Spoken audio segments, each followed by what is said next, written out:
Jadi, Supahabu Alpha Plus ini sudah memiliki nomor izin edar Badan POM dengan nomor TR 226025291. Produk ini sudah terjamin, sudah ada nomor halalnya, kemudian kami juga sudah memiliki patennya.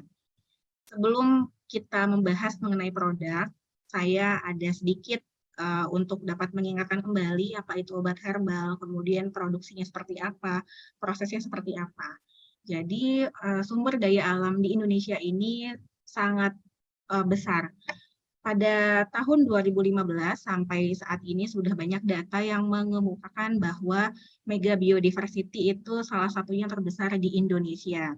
40.000 spesies tanaman, 30.000-nya ada di Indonesia. Kemudian jumlah nomor izin edar setiap tahunnya di Badan POM itu salah satunya adalah dari bahan herbal terus bertambah setiap tahun. Kemudian penelitian dari Ristoja, ini merupakan riset tumbuhan obat dan jamu, melakukan pendataan adanya ramuan dengan 25.000, kemudian tumbuhan obat sekitar 2.670 spesies yang ada di Indonesia sudah banyak dieksplorasi. Kebetulan penelitian S3 saya adalah mengenai studi etnofarmakologi di salah satu daerah di Indonesia.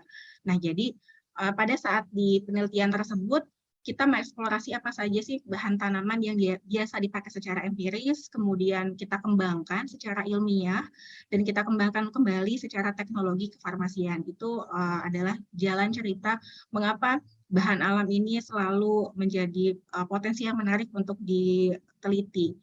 Kemudian momentum COVID-19 menjadi momen back to nature, di mana setiap masyarakat itu kembali lagi ke bahan alam. Nah, potensi inilah yang dijadikan peluang untuk Supahabu untuk menghadirkan produk-produk yang dibutuhkan oleh masyarakat. Nah, ini adalah gambaran bahwa peminatan dari bahan berbasis herbal itu setiap tahunnya bahkan diprediksi tidak akan pernah menurun ya permintaannya. Jadi ini merupakan big opportunity kita, di mana sediaan herbal ini diperoleh dari tanaman. Tanaman itu beda dengan tumbuhan ataupun tanaman tumbuhan bagaimana Bu? Nah, perbedaannya adalah ada tanaman hias, ada tanaman berkhasiat obat yang digunakan oleh rekan-rekan peneliti, akademisi untuk pengembangan dalam riset. Ini adalah tanaman berkhasiat obat. Melalui proses ekstraksi, destilasi, fraksinasi, pemurnian, pemakatan, ataupun fermentasi. Ini adalah kegiatan yang selalu dilakukan oleh tim periset, di mana harus dilakukan dulu proses ekstraksinya, sehingga kita dapat mengetahui senyawa apa yang terkandung di dalam bahan alam tersebut. Kemudian termasuk juga rajangan dalam bentuknya serbuk, tinktur, ekstrak minyak asiri, dan lain-lain sebagainya. Maka turunan dari sediaan obat herbal itu sekarang sudah banyak. Personal care, suplemen kesehatan, dan obat dari berbahan alam. Nah, obat bahan alam ini biasanya kita kembangkan lebih lanjut lagi dalam beberapa kategori, ya seperti jamu, obat herbal terstandar, dan fitofarmaka. Kemudian ini adalah perbedaannya Bapak Ibu bila kita berbicara mengenai bahan alam ya, produk yang berbasis bahan alam. Apa bedanya dengan produk yang sintetis? Nah, kalau dari hasil alam ini kandungannya bagaimana? Nah, kandungannya itu beraneka ragam, ada gabungan metabolit primer maupun metabolit sekunder. Kalau yang dari bahan produk sintetis tentu merupakan reaksi kimia A plus B menjadi C, bahkan ada turunan-turunannya lagi. Jadi perbedaannya cukup signifikan dalam hal kandungan. Kandungannya kalau yang di bahan alam, kita kenal dengan fitokimia. Fito itu adalah bahan alam, jadi senyawa kimia bahan alam. Kalau yang kimia sudah jelas kimia. Kenapa kita kenal dengan banyak senyawa? Karena banyak senyawa di bahan alam ini yang menjadi salah satu pendukung untuk dapat zat aktifnya itu bekerja dengan baik.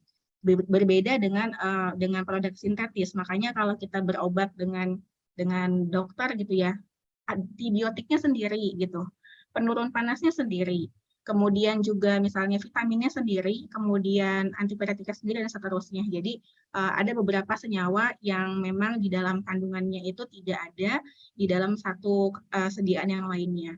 Kemudian yang dikatakan dosis belum pasti ini apa? Dosis belum pasti ya memang, karena memang kalau bahan alam ini perlu adanya reformulasi ataupun formulasi secara teknologi.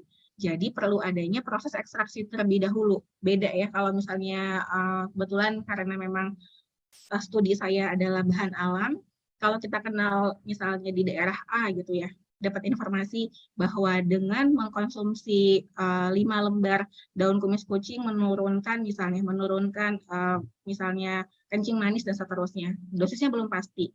Tapi pada saat kita membuat suatu formulasi, kita sudah mengetahui apa saja yang perlu kita kembangkan dan dianalisis secara sempurna. Inilah perbedaannya bagian bahan alam dengan yang industri. Kalau di industri, dosisnya sudah pasti, miligram sudah pasti, namun berbahan dasar dari kimia.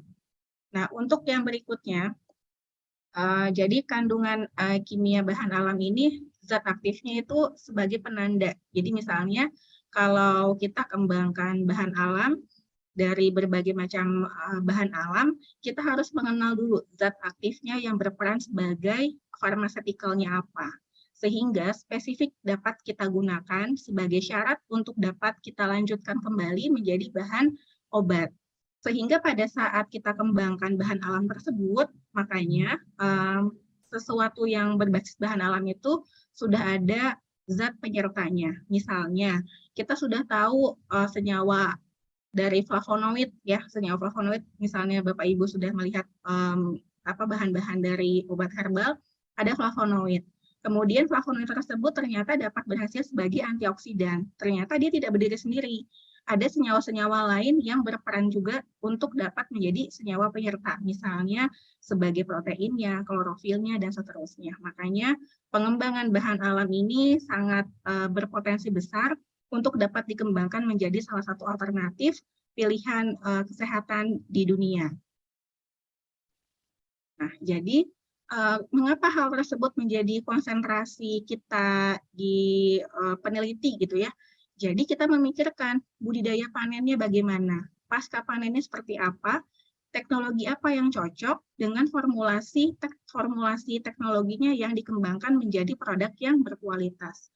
Oleh karena itu, setiap bahan baku yang kami tentukan, itu kami juga menentukan juga bagaimana umur panennya, misalnya seperti itu.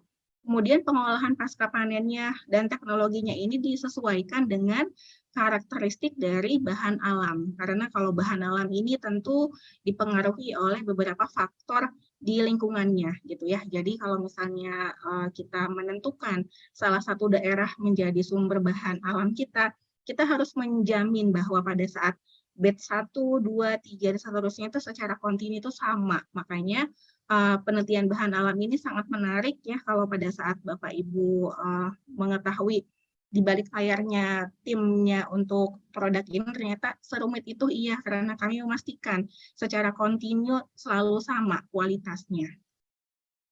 Nah, ini adalah ruang lingkup pengembangan obat herbal ya. Kita harus mereview dulu data pendukungnya, tanamannya, pustakanya, formula.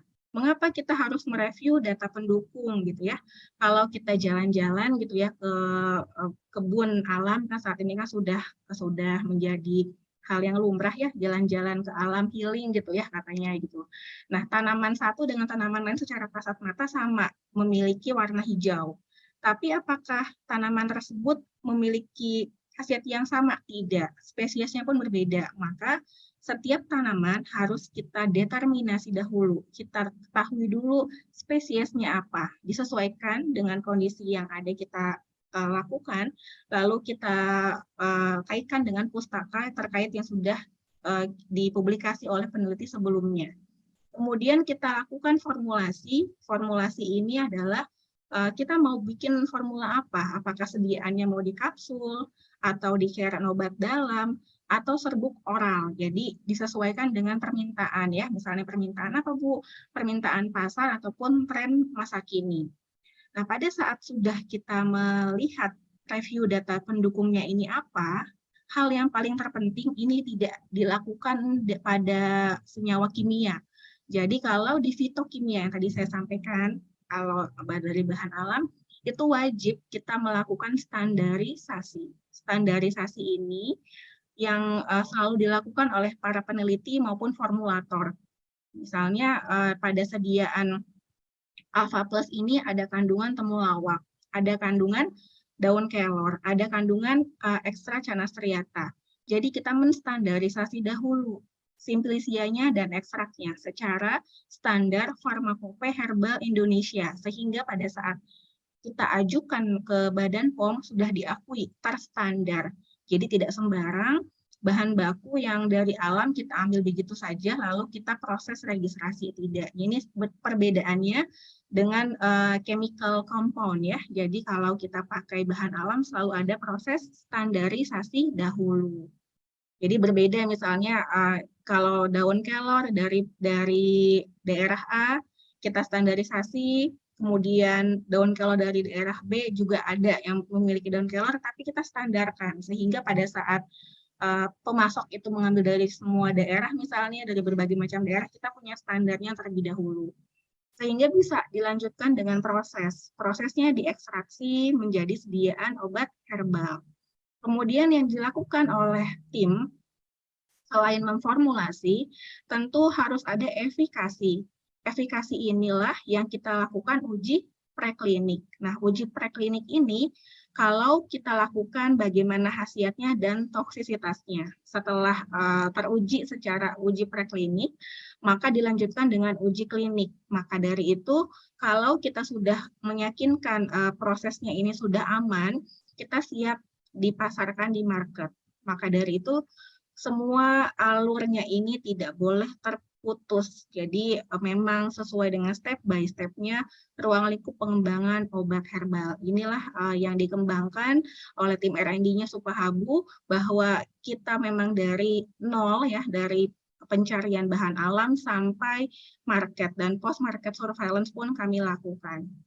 Ini gambaran bagaimana tim yang di balik layar. Selain saya, R&D, ada juga tim para petani. Jadi kita juga survei bagaimana good agriculture practices, bagaimana tanaman itu punya syarat tumbuh, lalu perbanyakan benih, penyiapan lahan, jarak tanamnya bagaimana, dipupuk, dan seterusnya. Ini kita memiliki high quality ingredient dalam good cultivation. Jadi kita melihat potensi bahan alam ini dimulai dari alamnya sendiri. Kemudian kita lakukan GLP atau Good Laboratory Practices.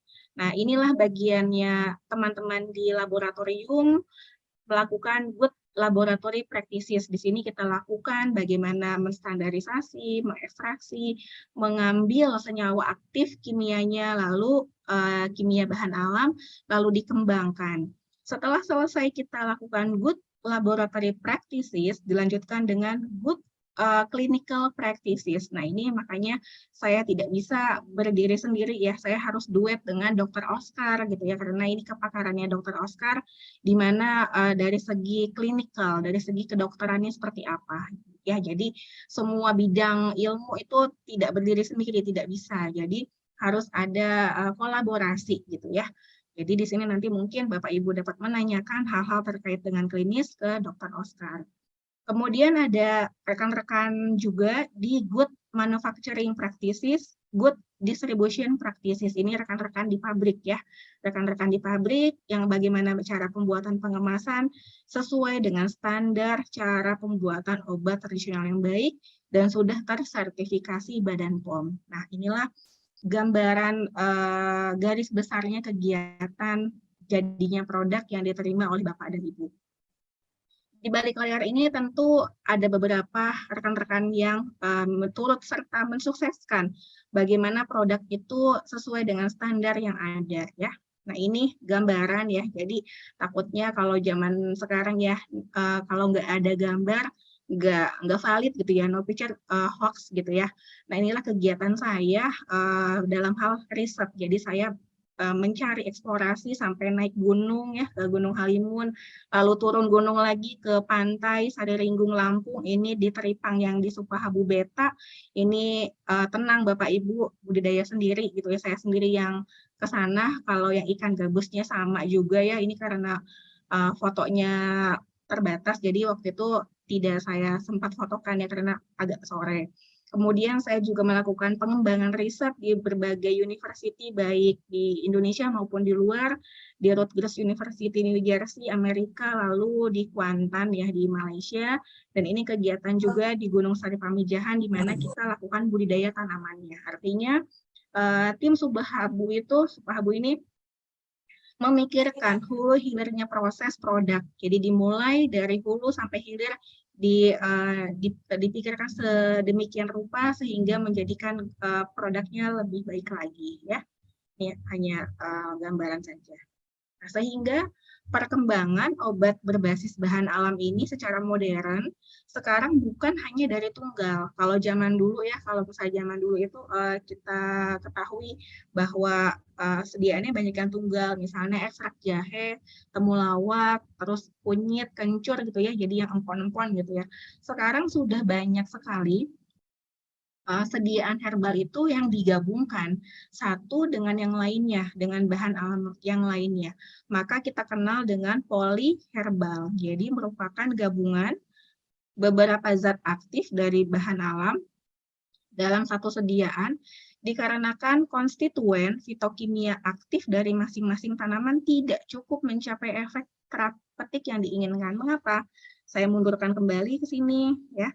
Nah, jadi pada saat produk bahan alam ini mau sampai target efikasi, kita harus melihat side effect eliminating substance, secondary efficacy enhancing substance, di mana zat sekunder bahan alam itu tidak bisa berdiri sendiri. Jadi harus ada proses yang meniadakan efek sampingnya dan zat sekunder yang meningkatkan khasiatnya. Makanya di bahan alam itu selalu ada gabungan ya, gabungan beberapa bahan alam lainnya sehingga zat aktif tersebut itu dengan rasio tertentu itu dapat memberikan efek terapi yang lebih baik lagi dan mengurangi toksisitas. Inilah dasar tim R&D menentukan bagaimana gabungan satu produk dengan produk yang lainnya seperti itu ya. Kemudian apakah R&D gitu ya? Apakah saya punya landasan dasarnya? Iya ada gitu ya. Polyherbal formulation itu sudah terkonsep secara Ayurveda. Jadi memang kalau kita mendalami obat bahan alam gitu ya, jadi tidak hanya menyadur dari empiris secara Indonesia saja. Jadi kami mempelajari beberapa tradisional medicine dari berbagai negara. Salah satunya adalah konsep Ayurveda yang cukup baik. Di sini sudah ada beberapa jurnalnya juga ya. Di sini juga sudah ada jurnal yang dapat dibaca. Saya samarikan.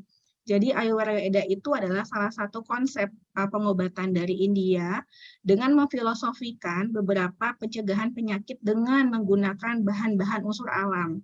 Nah, unsur alam ini tidak tunggal. Jadi dia menggunakan herbal tunggal maupun ganda polyherbal. Jadi dikenallah dengan literatur Ayurveda Sarangdar Samhita. Ini adalah kayak buku ramuannya herbal untuk India. Lalu misalnya Bu Gresti, apakah Indonesia punya buku literatur ramuan herbal Indonesia? Ada, namanya itu si Serat Centini. Serat Centini itu adalah gabungan ramuan-ramuan herbal dari zaman Majapahit sampai yang kita kenal, misalnya ada ramuan-ramuan buat beras kencur dan seterusnya ada di dalam Serat Centini itu ada ya.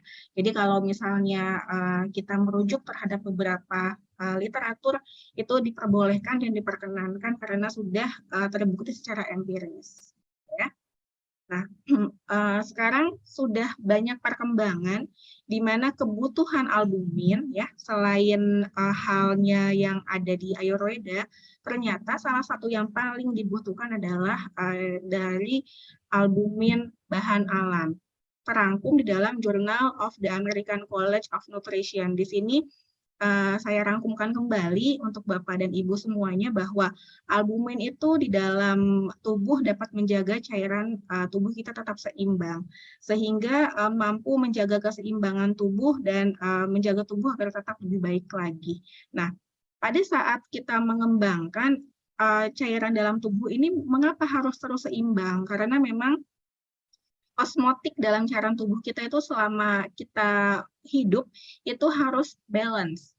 Kemudian juga harus bekerja dengan baik menghantarkan. Kenapa menghantarkan? Ya, karena harus pada saat kita lagi sakit ada penghantaran obat, ada sistem metabolisme tubuh kita ya, ada absorpsi, distribusi, metabolisme dan ekskresi yang harus lebih baik lagi. Jadi pada saat selama kita diberikan usia disarankan albumin kita selalu dalam kondisi seimbang, sehingga yang hal ini menjadi perhatian gitu ya di tahun 2015 itu sudah menjadi perkembangan pencarian albumin dari bahan alam itu sudah sangat pesat. Salah satunya adalah dengan ikan gabus. Jadi ikan gabus ini salah satu sumber untuk menyeimbangkan kondisi cairan dalam tubuh ya. Nah, jadi apa itu albumin ya? Albumin ini merupakan istilah untuk merujuk ke segala jenis protein yang larut dalam air. Fungsinya apa di dalam tubuh sehingga kenapa pada tahun 2015 dirangkumkan ya, ini sudah sejak tahun 2015 itu sudah banyak penelitian mencari albumin alam ya. Jadi saya ambil jurnal yang bagus yang bisa dibaca, mungkin nanti saya ke tim Supahabu saya share agar Bapak Ibu bisa membaca di rumah gitu ya. Dan jurnal ini mengatakan bahwa kalau kita menggunakan albumin yang dari bahan chemical, itu ada sedikit banyak efek samping yang mungkin FDA report itu melihat tidak toleran. Akhirnya pencarian bahan alam itu sampai saat ini tetap terus dikembangkan.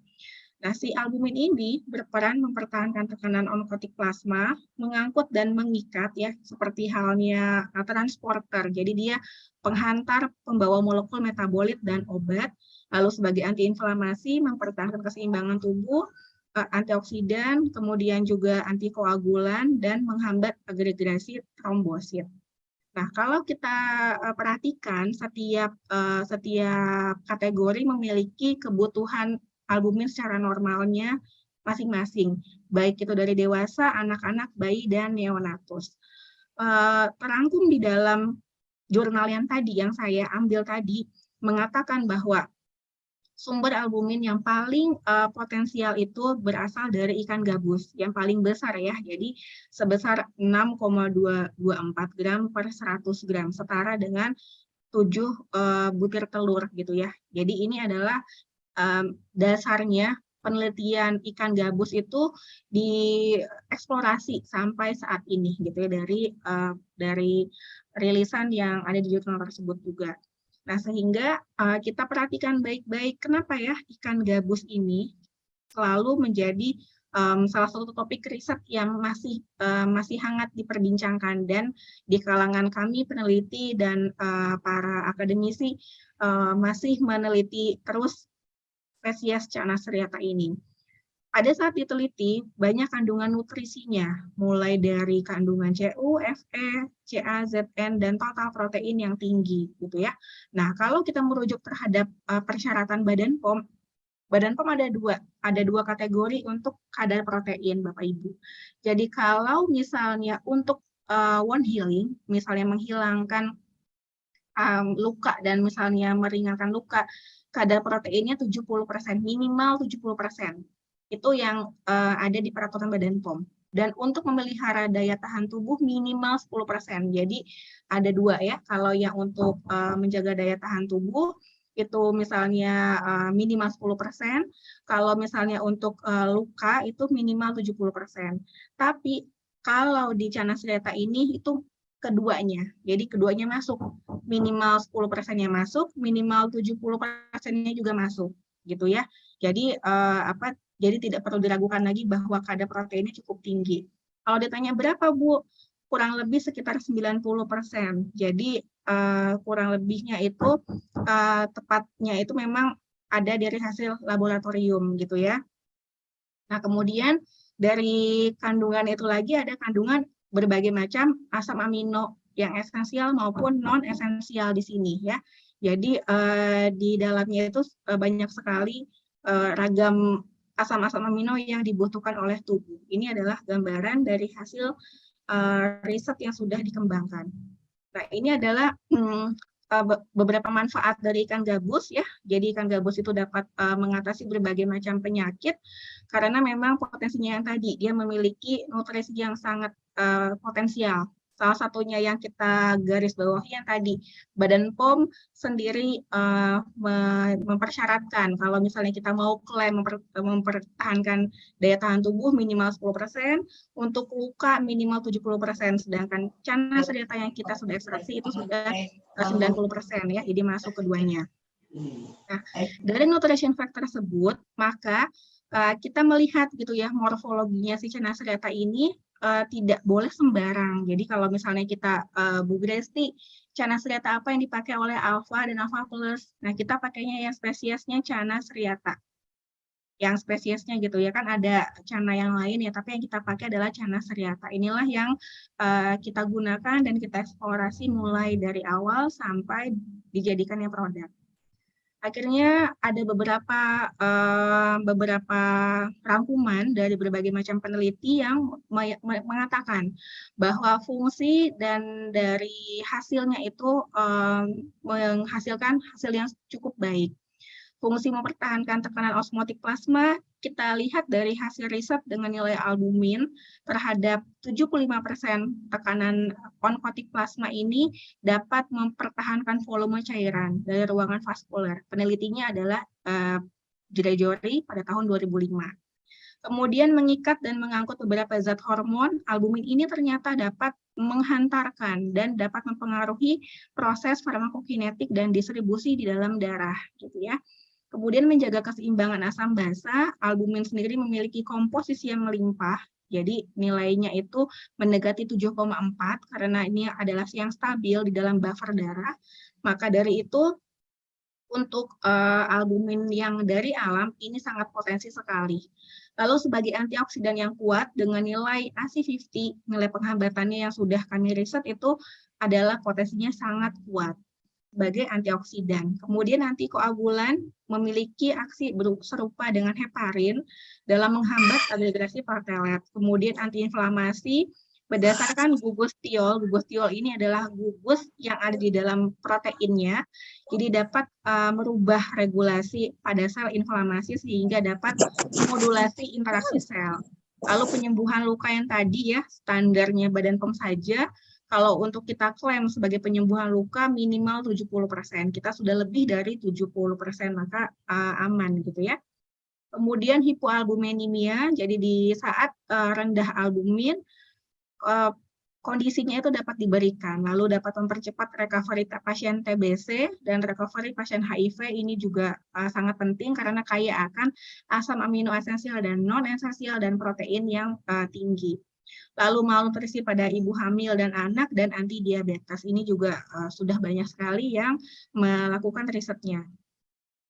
Kemudian tadi kan kita sudah saya hantarkan kenapa kita poliherbal gitu ya.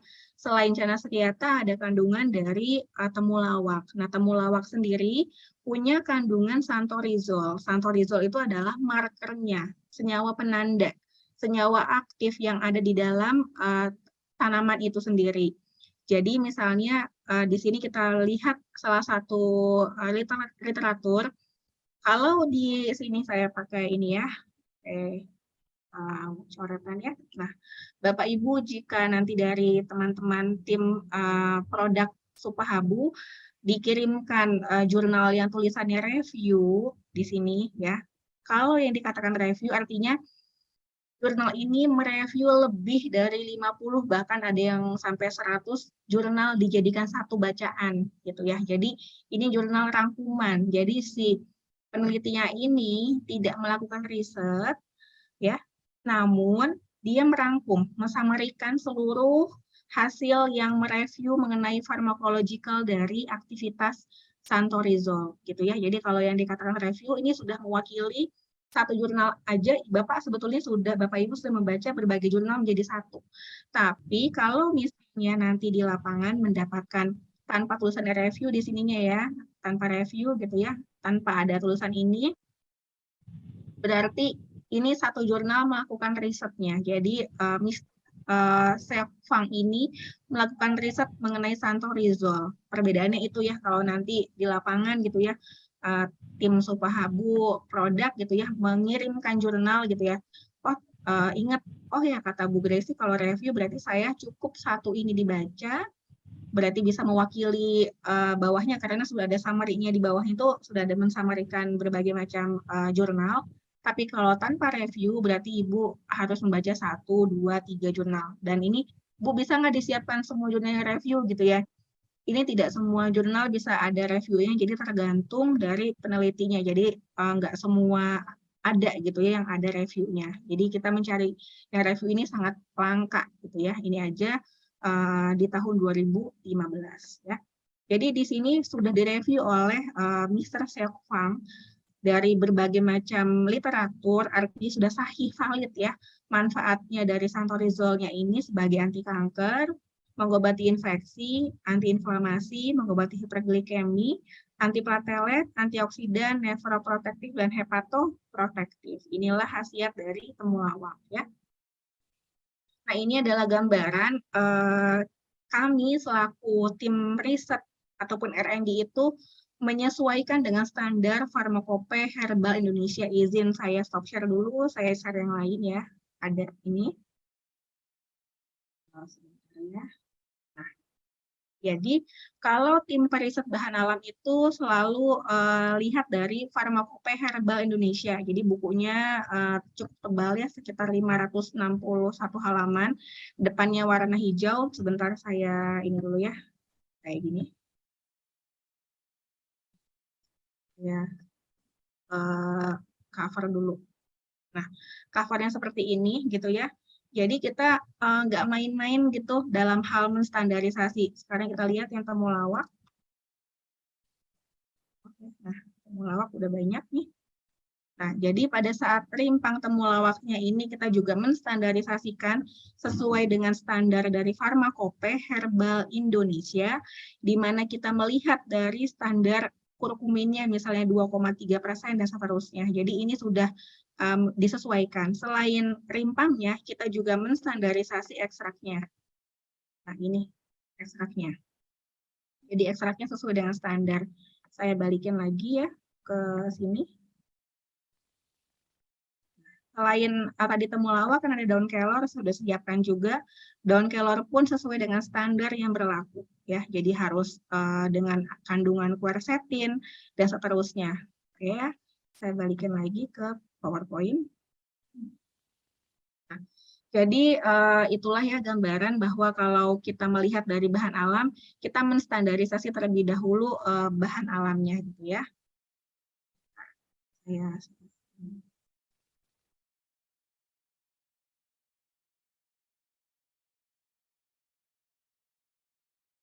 Di sini.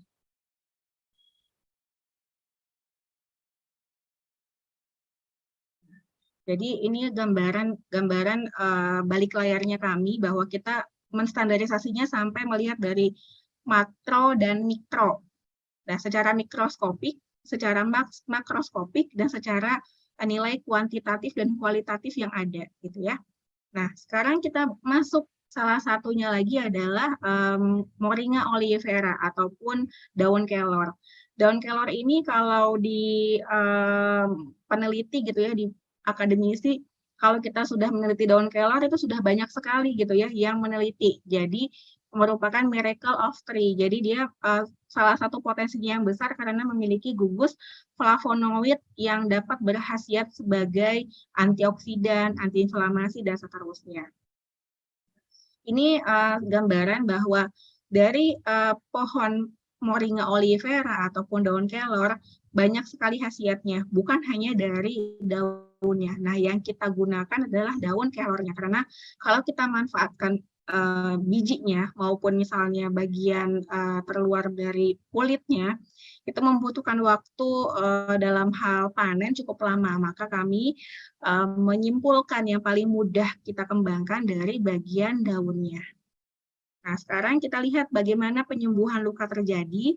Penyembuhan luka terjadi itu misalnya dari asam amino pada albumin merupakan salah satu komponen penyusun protein dan inilah proses yang di penyembuhan luka gitu ya. Kenapa saya memberikan gambaran ini? Oh, ternyata dalam hal Supahabu gitu ya, Supahabu alfa plus ini kandungan proteinnya ini sangat tinggi sehingga pada saat proses penyembuhan luka itu sangatlah baik digunakan. Nah, ini adalah riset penelitian yang dilakukan bahwa Cana seriata ini sudah berpotensi sekali untuk dijadikan penyembuhan luka.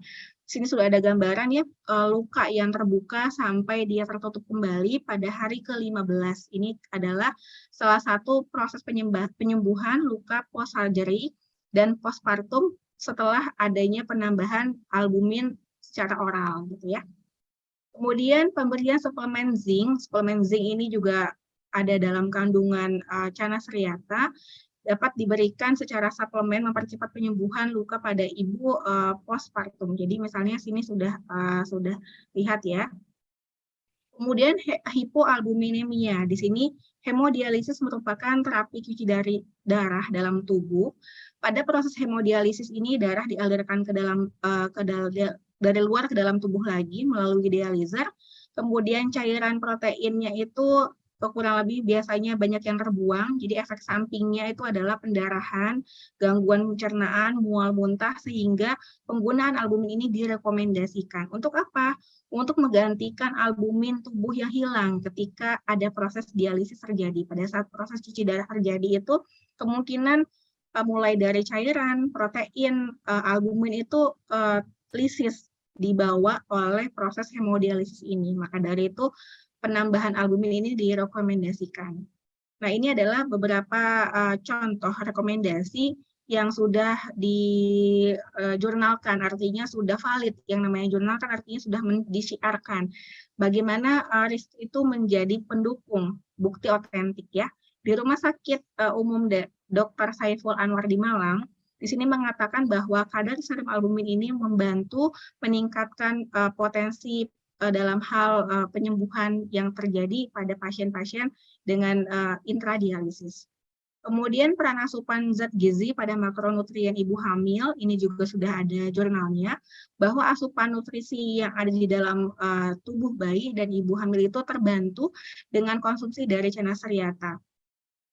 Kemudian albumin dan zinc ini juga masuk dalam salah satu potensi nutrisi komposisi yang ada di dalam albumin ekstra Cana seriata ini. Jadi ada protein, albumin, lemak, glukosa, mineral, dan asam amino. Kemudian Cana seriata juga memiliki beberapa potensi untuk dapat menyembuhkan TB atau TBC ya. Jadi di sini secara signifikan recovery-nya semakin cepat. Dan ada juga untuk efek sublimensi ekstrak ikan gabus dan vitamin C terhadap kadar hemoglobin, leukosit, dan limfosit dapat juga di pasien HIV dan AIDS. Dan yang ini adalah diabetes mellitus dikarenakan pada saat proses diabetes mellitus itu kan ada proses yang dinamakannya insulinnya terganggu. Bekerjanya bagaimana? Dengan tambahan Cana seriata dan temulawak, kemudian dengan adanya daun kelor, dapat menurunkan peroksidasi lipid pada sel beta yang rusak dan meregenerasinya kembali, sehingga dapat memperbaiki produksi insulin dan menurunkan kadar glukosa plasma. Penelitiannya juga sudah ada dari penelitian yang sudah sebelumnya ya dari Virinda Sonia tahun 2020 bahwa mekanisme aksi sekresi insulin itu dengan adanya bantuan dari ekstrak ikan gabus memperbaiki antihiperglikemik yang terjadi. Kemudian ini juga sama dari proses diabetes mellitus sudah banyak sekali yang melakukan risetnya gitu ya. Kemudian dapat menurunkan tekanan darah, jadi senyawa ACE inhibitor yang dari bahan alam ini cenderung lebih baik ya karena mengandung protein, kemudian mampu menghambat ACE inhibitor dan dapat setara dengan captopril selaku obat standarnya. Kemudian beberapa Contoh polyherbal kombinasi ekstrak ikan gabus, temulawak, daun kelor. Ini ikan gabus ini dapat menurunkan proses inflamasi untuk insulin.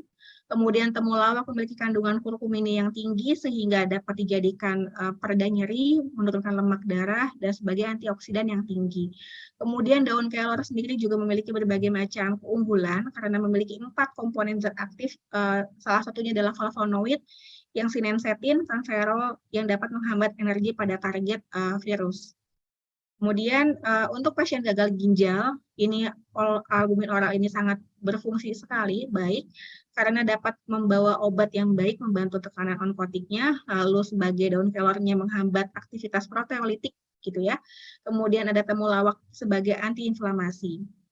Ini adalah gambaran dari supa habu alfa plus dengan diproses seperti apa. Jadi menggunakan bahan baku yang sudah terstandar mutu kualitasnya yang tadi saya sampaikan di awal, bahwa sebelum jadi produk ada proses apa dulu gitu ya. Nah, salah satunya ada standarisasi. Jadi sudah terstandar secara mutu dan kualitasnya. Kemudian prosesnya digunakan dengan teknik low temperature dan low pressure extraction. Mengapa harus suhu rendah? Tekanan rendah, apakah akan tercapai Bu sel targetnya, potensi metabolis sekundernya? Karena kita ekstraksinya itu mengharapkannya adalah proteinnya secara tinggi kita ambil, jadi tidak rusak dengan suhu tinggi, dengan tekanan yang rendah juga, sehingga adanya pembentukan reaksi enzim terjadi ini kita ambil, dan dapat dijadikan ukuran partikel tertentu sampai dia small molecular drugs dan menjadi aktif, dan proses tersebut sudah kita patenkan. Jadi suplemen ini sudah dipatenkan ya, jadi tidak perlu ragu lagi bahwa Supa Habu Alpha Plus ini selain didukung oleh data empiris juga data-data paten. Ini adalah gambaran Bapak Ibu ya, saat ini kan marak sekali juga ada kandungan etilen glikol, dietilen glikol misalnya dalam cairan obat dalam. Kami pastikan bahwa produk-produk yang kami produksi maupun yang kami riset itu tidak ada kandungan dietilen glikol dan etilen glikolnya. Dapat dijabarkan ya secara langkah produksinya. Jadi salah satunya dengan Canaseriata ini ya, ini gambaran prosesnya yang real yang terjadi di pabrik ya, skala lab dan skala pabrik kurang lebih sama. Jadi kita timbang filet daging ikan gabusnya, kemudian kita ekstraksi dengan ekstraktor perkolator. Di dalamnya ini kita hanya menggunakan Aquades. Tidak ada kandungan dari dietilen glikol maupun etilen glikol. Nah, Aquades ini kita jadikan untuk dapat menyari ataupun mengekstraksi dari si ikan gabusnya ini. Lalu ditambahkan dengan enzim sehingga dapat dijadikan reaksi enzimatik menarik protein-protein yang besar. Kemudian proses pengeringan, dapat ekstraksi airnya kita keringkan dengan alat rotary evaporator yang besar. Kemudian kita uapkan dengan water bath yang besar. Kemudian dilakukanlah proses penyaringan dan ekstraksinya dilakukan sampai dia kental, lalu kita serbukan. Nah, diserbukannya dengan spray dry. Kemudian yang tadi sudah prosesnya ya, sudah secara real saya sampaikan seperti ini. Kemudian juga ini adalah data pendukung bahwa Supa Habu Alpha Plus sudah dilakukan riset dengan diterbitkannya 2 jurnal ya, dari jurnal Eropa, European Journal dan Tokyo Journal. Keduanya ini mengatakan bahwa Supa Habu Alpha Plus itu berpotensi dalam hal sebagai antivirus, khususnya di sini risetnya untuk virus COVID-19. Jadi ini adalah gambaran dari risetnya ya, ini adalah peneliti utama kami, ada Profesor Samsudin, lalu ada Dr. Lucy, di mana sudah dilakukan pengkajian uji klinik dari ekstrak ikan gabus, temulawak, dan daun kelor. Nah, kesimpulannya dari yang saya sampaikan di sini, polyherbal itu aman dikonsumsi secara sehari-hari, dapat dilihat dari prosesnya tadi, kita tidak menggunakan pelarut organik ya, kemudian dapat meningkatkan daya tahan tubuh, kandungan zat aktif dari sediaan berbasis herbal Supa Habu ini didukung dengan kajian ilmiah ya dari tim perisetnya langsung, kemudian polyherbal ini menggabungkan beberapa zat aktif dari bahan alam dengan rasio tertentu. Rasio tertentu inilah yang dapat dipastikan bahwa sesuai dengan efek terapi yang kita harapkan. Kemudian tidak amis, kalau Bapak Ibu bayangkan di sini saya mundurkan kembali sedikit ya, bahwa ini kan ikan filet ikan gabus, Bu, apakah amis gitu ya secara cairan obat dalam sebelumnya kan dalam bentuk serbuk gitu ya, ataupun dalam bentuknya bukan cairan, tidak amis sama sekali, kita formulasi secara khusus sehingga tidak amis dan kemasannya menyenangkan, siap diminum. Oke, sehat bersama Supahabu. Terima kasih. Demikian yang dapat saya sampaikan. Mungkin nanti kita lengkapi dengan sesi tanya jawab didampingi oleh Dr. Oscar. Terima kasih. Saya kembalikan ke MC.